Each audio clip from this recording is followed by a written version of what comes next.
Dari adanya kutipan-kutipan tersebut, secara langsung menunjukkan kalau posisi perempuan dan laki-laki itu belum setara. Masih banyak anggapan negatif dari warga masyarakat. Nah, kalian tahu nggak sih apa arti dari kesetaraan itu? Setara itu bukan berarti sama. Yang pasti, perempuan dan laki-laki tentu berbeda. Perempuan memiliki perbedaan secara biologis dengan laki-laki. Dengan demikian, peran dan fungsinya pun sebagai manusia tentu juga akan berbeda.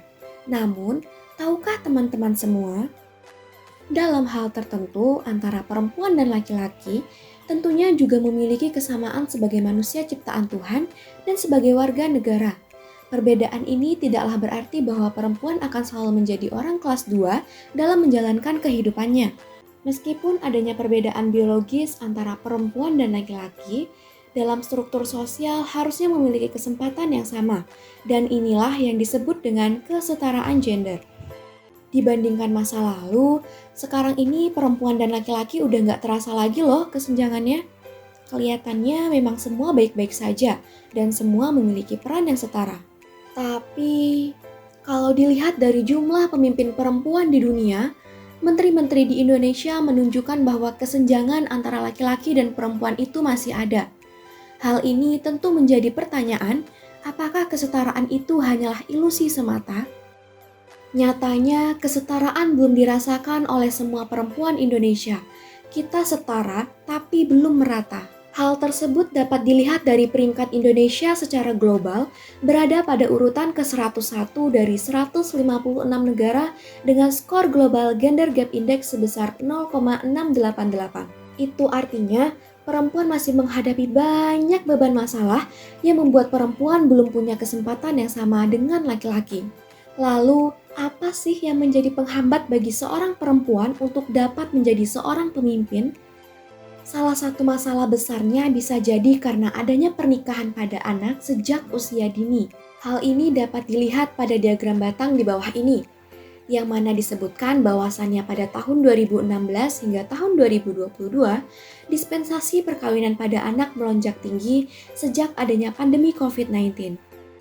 Dampak negatif perkawinan dini bukan cuma terjadi pada masalah kesehatan, tetapi juga berdampak pada bidang ekonomi. Berikut ini dapat dilihat data angka kematian pada ibu di Indonesia yang terlihat masih sangat tinggi. Ada juga dampak ekonomi yang mengakibatkan lingkaran kemiskinan semakin besar, sehingga mereka kehilangan hak untuk bersekolah. Itulah sebabnya yang mengakibatkan mereka sulit untuk keluar dari jeratan kemiskinan tersebut. Selain itu, masih banyak masalah lain yang dihadapi oleh perempuan, seperti catcalling di jalan, kekerasan dalam rumah tangga, sampai pemikiran tradisional yang menempatkan perempuan hanya dapat dipekerjakan pada bidang domestik saja. Meskipun menjadi ibu rumah tangga sama mulianya, nyatanya bikin perempuan harus memilih antara keluarga atau karir yang membuat persaingan semakin tidak merata. Di sisi lain, lingkungan pekerjaan menempatkan laki-laki pada posisi superior. Padahal, penelitian menunjukkan adanya hubungan erat antara kesejahteraan perempuan dengan tingkat ekonomi suatu negara. Semakin sejahtera kaum hawa, maka semakin maju pula ekonomi suatu negara. Semua menunjukkan jalan terjal seorang perempuan menjadi seorang pemimpin. Pada akhirnya, perlu kerjasama kaum perempuan untuk melawan itu semua. Ada banyak panutan yang menunjukkan bahwa perempuan bisa menjadi pemimpin dan mampu memimpin dengan baik. Kesempatan pendidikan yang semakin terbuka harus dimanfaatkan dengan baik untuk memunculkan pemimpin-pemimpin perempuan baru di masa depan. Cita-cita menjadi seorang pemimpin dunia bagaikan api dalam tungku yang harus dijaga agar tetap menyala.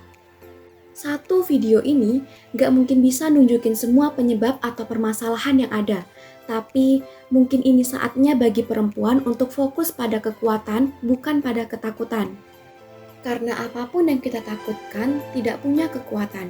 Justru sebaliknya, ketakutan kitalah yang memberikan kita kekuatan.